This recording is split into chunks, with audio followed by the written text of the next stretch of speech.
Hello guys, isi-share ko lang sa inyo kung magkano ang nabayaran kong penalty sa Jilon nung nag-juice siya, as in malapit na mag 1 month hindi ko talaga nabayaran yung Jilon kasi yung inuna ko talagang bayaran is yung Gcash at saka Gcredit dahil yun lang ang kaya kong mabayaran talaga. So lagi po silang tumatawag, hindi kanila tatantanan.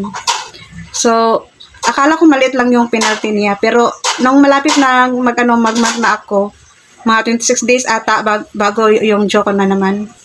Bukas mag-June na naman ako ulit. Kasi every 30 yung Joko, every month.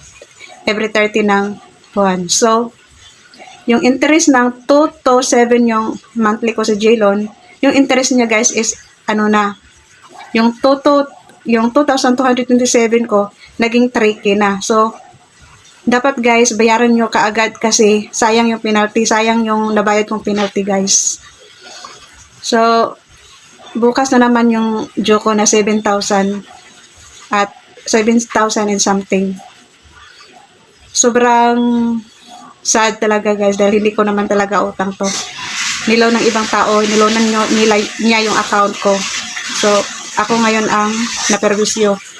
So, wala akong magawa kasi kung hindi tayo magbabayad ay mabablock tayo lahat sa mga online. Like Shopee, Temu, at saka iba pa.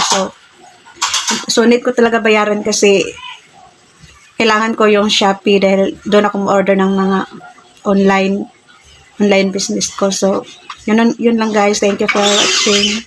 Please don't forget to like, share, subscribe to my channel.